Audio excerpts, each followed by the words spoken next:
जनसेवामध्ये आपलं स्वागत आहे। मुदखेड नगर परिषदेच्या निवडणूक प्रचारार्थ आज या प्रभाग क्रमांक 1 मध्ये ही सभा होत आहे।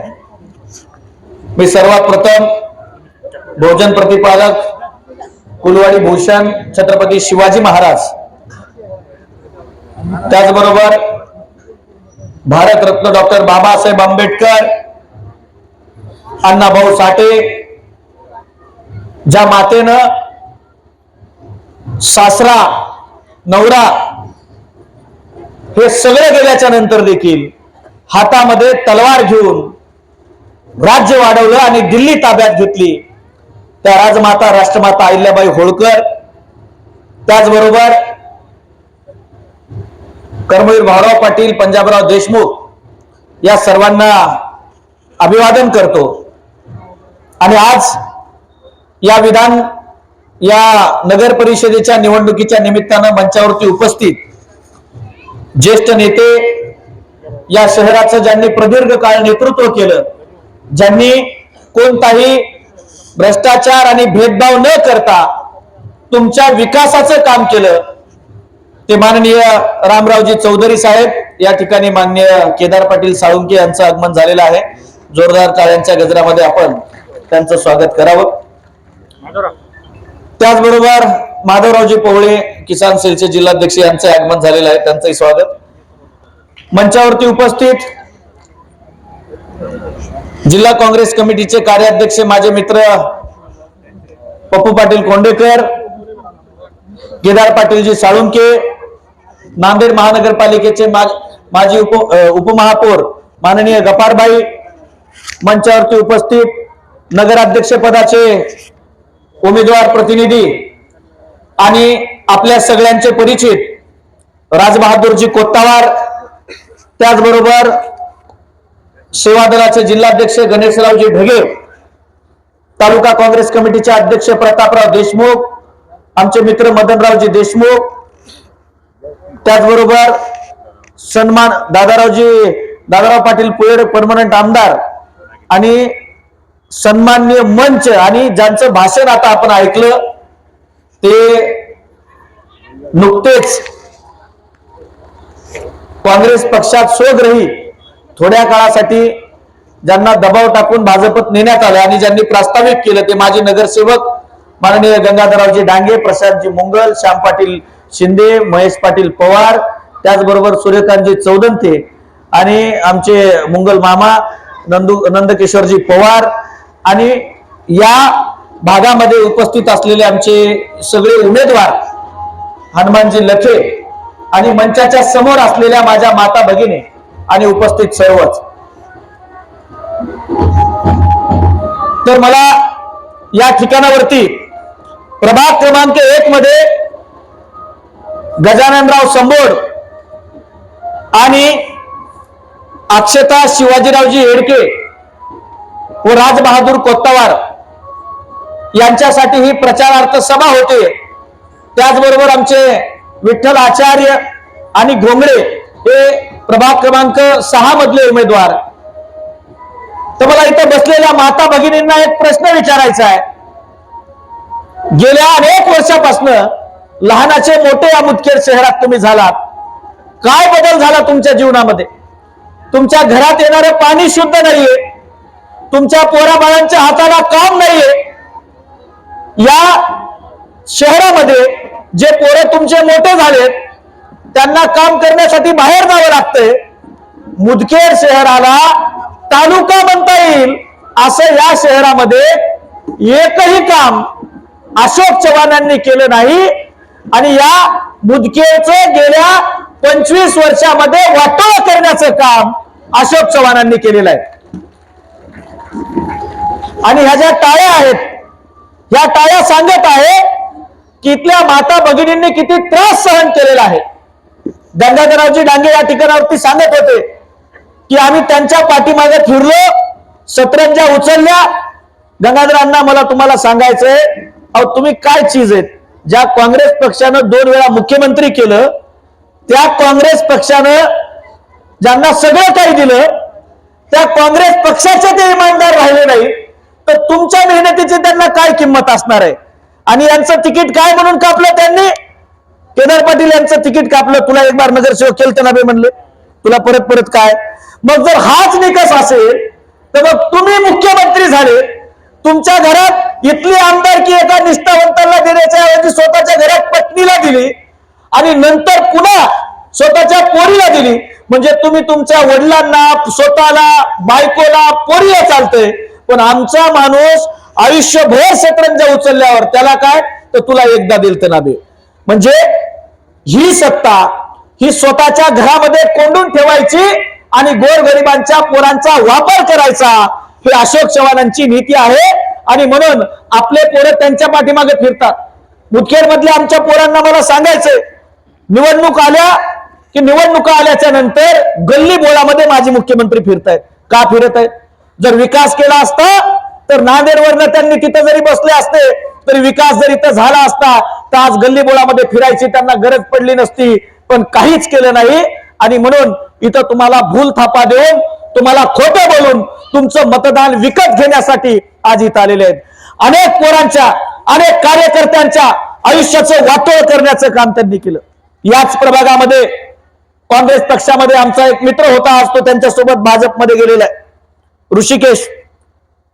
त्या पोराने प्रचंड तयारी केलेली होती, काँग्रेसमध्ये सुद्धा चांगलं काम करायचा, पण त्याच्या मेहनतीवरती पूर्ण पाणी फेरण्याचं काम यांनी केलं आणि त्याचे राजकीय करिअर, त्याचं राजकीय भवितव्य पूर्ण चव्हाणांनी संपवलेलं आहे. त्यामुळं हे उत्तर तुम्हाला द्यायचंय म्हणजे तुमच्या घरात तुमच्या पोरीला चॉकलेट दिल्यासारखी पैशाने विकत घेऊन तुम्ही आमदारकी देताय आणि आमचे पोरं काय आभाळातून पडलेले आहेत का? यांनी शतरंजा उचलायच्या, घोषणा द्यायच्या, जिंदाबाद मुर्दाबाद करायचं आणि तिकिटाची वेळ आली की मग तुझ्याकडे पैसे किती, तू कोण्या जातीचा आहेस, तू खर्च किती करू शकतोस, असले फालतू प्रश्न विचारायचे. या मस्ती आलेल्या लोकांची मस्ती जिरवण्याची वेळ 2 तारखेच्या या निवडणुकीच्या माध्यमातून माय मावल्या व्हा तुमच्या हातामध्ये आलेली आहे. आणि ही वेळ आपल्याला चुकू द्यायची नाहीये. ही वेळ आपल्याला चुकू द्यायची नाहीये. कारण का, तर 5 वर्षातून एकदाच तुम्हाला बदला घ्यायची संधी भेटते आणि उरलेले 5 वर्ष ते तुम्हाला पिळवत असतात, तुम्हाला लुटत असतात. या मुदखेड शहराला 2009 साली मला वाटतं 2002 साली त्यांच्या हातात सत्ता गेली आणि 2002 साली त्यांनी सांगितलं, चौधरी काका काल सांगत होते की ते म्हणाले की या मुदखेड शहराचा मी चेहरा मोहरा बदलतो आणि मुदखेडची बारामती करतो म्हटले होते. बारामती झाली नाही, उलट आपल्याला भानामती केली त्यांनी. एक सुद्धा विकास झालेला नाहीये. आज अनेक प्रभागामधल्या बायकांना 2-2 किलोमीटर पाणी आणण्यासाठी बाहेर जावं लागते आणि तुमच्या प्रभागामध्ये तर जिथून नाली जाते त्या नालीमधूनच पिण्याच्या पाण्याची नळी घरात येते. जमालेत आहे हे बरं वाटायला का तुम्हाला? आणि म्हणून काँग्रेस पक्षाच्या माध्यमातून राजबहादूर कोत्तावार यांच्या नेतृत्वामध्ये आपल्या प्रभागातील तरुण तरुणदार आमचा सहकारी गजानन संबड यांच्या नेतृत्वामध्ये, त्याचबरोबर शिवाजी येडके, अक्षता शिवाजी येडके यांच्या नेतृत्वामध्ये आम्ही तुमच्या भागाचा चेहरा मोहरा खऱ्या खुऱ्या अर्थानं बदलणार आहोत. आणि मी ही गॅरंटी या सगळ्यांच्या साक्षीने तुमच्या समोर देतो की जर आम्ही जे आश्वासनं जाहीरनाम्यात तुम्हाला दिलेत माय मावल्या व्हा, तुमचे काम, मग पिण्याच्या पाण्याचं काम असेल, रस्त्यांचं काम असेल, नाल्यांचं काम असेल किंवा या भागाच्या विकासाचं काम असेल, ते विकासाचं काम जर आमच्या उमेदवारांनी पूर्ण केलं नाही तर युवक काँग्रेसचा जिल्हाध्यक्ष या नात्यानं तुम्हाला शब्द देतोय, माझ्या जरी पक्षाचे असले तरी यांच्या विरोधामध्ये पहिलं आंदोलन मी तुमच्यासाठी करेन. कारण आम्ही लबाड बोलणारे नाहीत, आम्ही खरं बोलणारे माणसं. परवाच्या दिवशी अशोकराव चव्हाण आले आणि गपारबाई ते स्कूटीवरती फिरले आणि डायलॉग मारला त्यांनी, आजा मेरे गाडी पे बैठ जा. आणि मग त्यांचे जे चेले चपाटे आहेत भक्त मंडळी, केदार पाटील ते इतके खुश झाले, साहेबांनी काय भारी सांगितलं याच्यावरती टाळ्या वाजू लागले. पण त्या दलिंद्राला कळत चालले की आम्ही साहेबाला स्कूटीवरती फिरायची का टाईम आली, तर या मुदखेड शहरामध्ये कार फिरल असे रस्तेच त्यांना उभं करायला आलं नाही. असा एक सुद्धा रस्ता या ठिकाणावरती उभा करता आला नाही. की जिथून कार जाईल, म्हणून स्वतःचं करंट पण झाकण्यासाठी गाडी लांब लावून चालणं तर होत नाही, म्हणून गाडीवरती बसून जावं लागतंय. आणि म्हणून माय मावल्यावा आपल्याला हे लक्षात ठेवावं लागणार आहे. आणि हे लक्षात ठेवून येत्या 2 तारखेला काँग्रेस पक्षावरती आपल्याला व्यवस्थितरित्या मतदान करावं लागणार आहे. दुसरा मुद्दा, भाजपने उमेदवारी कोणाला दिली? एक उमेदवार आहे भाजपचा, बल्पेवाड नावाचा. त्याचबरोबर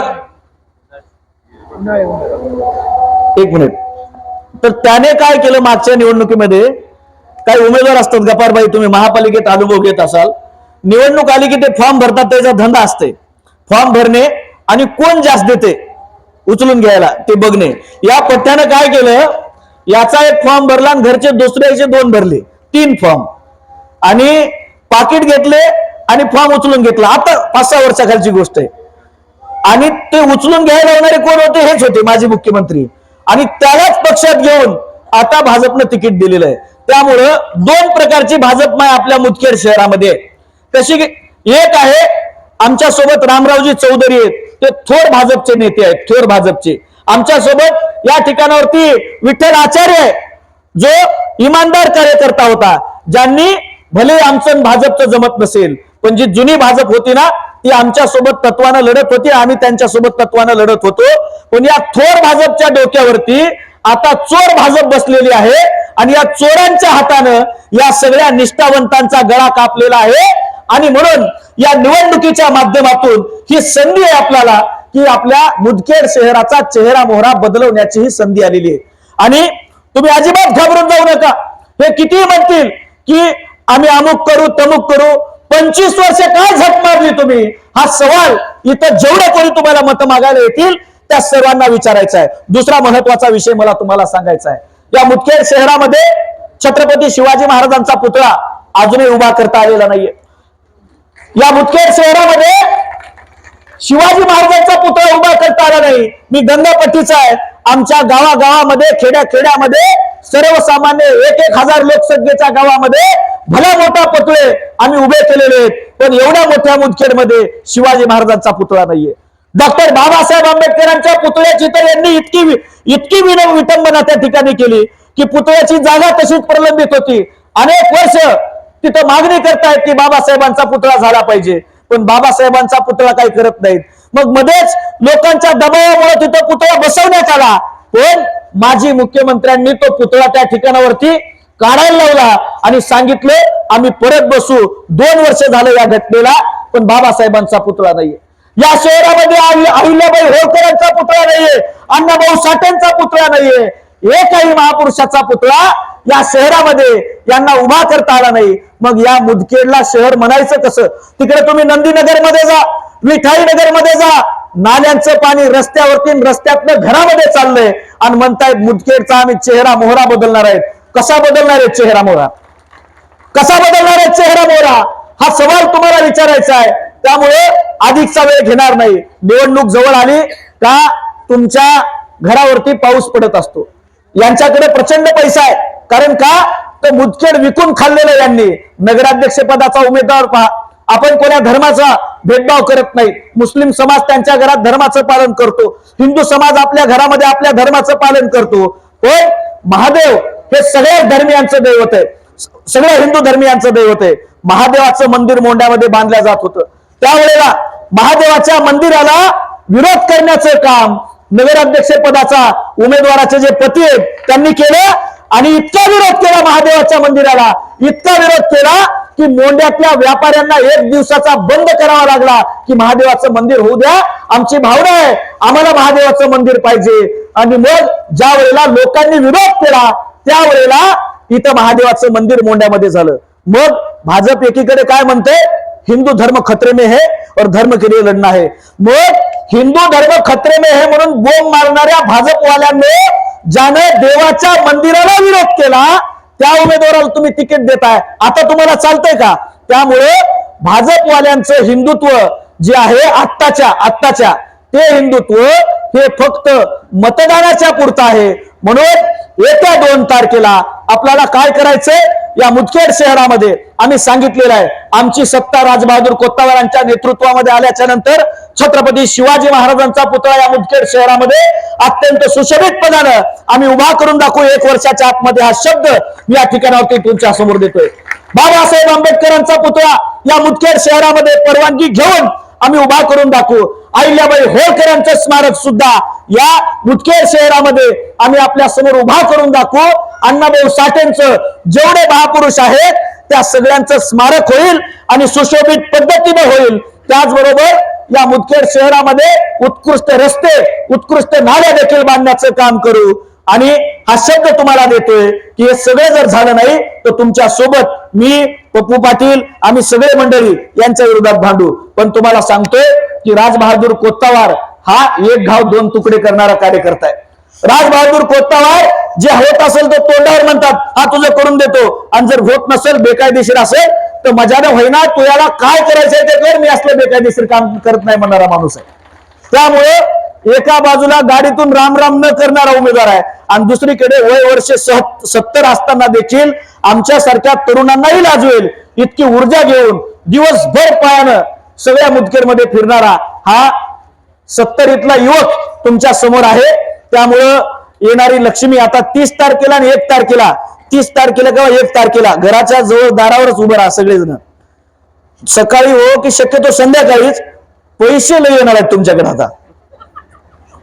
आणि काय झाले राजाप्पा, तुम्ही रेट वाढवून टाकलाय आता त्याच्या डोसक्याला एवढं टेन्शन आलंय की त्यांच्याकडं अशोक चव्हाणांकडे एक मुनीम आहे, मुनीम, काय त्याचं नाव, तो उजडा चमन पोपट काय, हा राजूरकर। तर हा जो आहे, एवढ्या मुद्द्याच्या नंतर मी भाषण संपवणार आहे। तर आपल्याला उमेदवार जो पाहिजे नगराध्यक्ष, तो कसा पाहिजे? रिमोटवर चालणारा पाहिजे की स्वतःच्या मनानं काम करणारा पाहिजे? मनानं काम करणारा पाहिजे ना। आता इथं कसं आहे की त्यांचा उमेदवार राहायला इथं राहील, पण त्याचे बटन नांदेडच्या शिवाजीनगरमध्ये असतील। पण शिवाजीनगरमध्ये पण कोणाच्या हातात असणार आहे? तर त्या नाना स्पोर्टच्या हातामध्ये असणार आहे, उजड्या चमनच्या हातामध्ये। त्यामुळे माणसाला भूत धरलं तरी चालतंय, पण भट धरता कामा नये, कारण भूतापेक्षा भट भारी।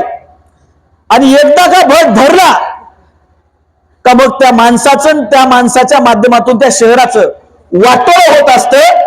आणि म्हणून आपल्याला रिमोट कंट्रोलवरचा उमेदवार नको, आपल्याला आपल्या हक्काचा उमेदवार पाहिजे, आणि तो म्हणजे राजबहादूर कोत्तावार आहे, गजानन संबोड आहे, अक्षता शिवाजीराव येडके आहे। मग येत्या 2 तारखेला 3 पंजे दाबायचे।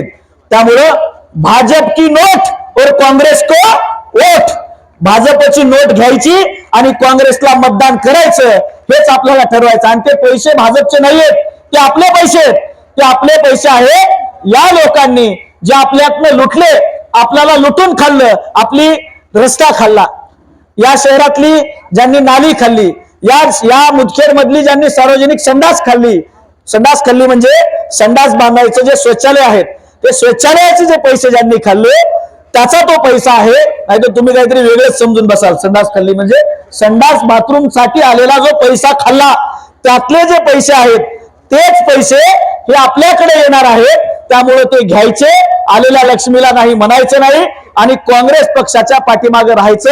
इथला मतदार हा कायम काँग्रेसच्या पाठीमागे राहत आलेला आहे, आणि ओरिजिनल भाजप जी आहे ती राम चौधरींच्या माध्यमातून काँग्रेसच्या सोबत आहे। त्यामुळे ही लढाई चोर विरुद्ध थोर अशी आहे। तिकडे चोर आहेत बघा ना कसे आहेत, वाळू माफिया, गुटखा माफिया, मटका बहादर, हे सगळे तिकडे आहेत। आणि आमच्या संघ कोण आहेत? सर्वसामान्य आपल्या समोर असलेले राजबहादूर कोत्तावार असतील, गजानन संबोड असतील, किंवा हे येडके असतील, किंवा आचार्य जे असतील, गोंगळे साहेब असतील, असे आमच्याकडे देशभक्त माणसं आहेत। त्यामुळं आपण इमानदारांच्या पाठीमागे राहावं आणि येत्या 2 तारखेला पंजा निशाणीवरती आपलं बटन दाबावं। आपण इथं पंजाला बटन दाबलं की तुमचा गढूळ पाण्याचा बदला, तुमच्या इथल्या शहराच्या भकासपणाचा बदला हा तुम्ही इथं पंजाचं बटन दाबलं की त्याचा करंट नांदेडच्या शिवाजीनगरला नीट अशोक चव्हाणला लागणार आहे। पंजाचं बटन तुम्ही इथं दाबलं की झटका अशोक चव्हाणला लागणार आहे तिकडं। त्यामुळे ही बदला घेण्याची संधी आपल्याला या मतदानाच्या माध्यमातून आलेली आहे। ती संधी आपल्याला जाऊ द्यायची नाहीये। बाकी राम चौधरी काका आणि बाकी सगळे नेते मंडळी या ठिकाणावरती बोलतील। आपण एक बारचा हात वर करून मला सांगा की भाजप की नोट और कांग्रेस को देणार काय? दाखवा पंजा. नाहीतर तुम्ही म्हणसाल सगळेजण हात वर करा. एक बारच काँग्रेस पक्षाचा. तर आपल्या शहरामधनं ही कीड कायमची घालवायची. मला कोणावर विश्वास असो नसो राजा काका, महिलांवर विश्वास आहे. कारण यांना माहिती आहे की लाडकी बहीणच्या नावाखाली यांचं इतकं फसवणूक झालेली आहे.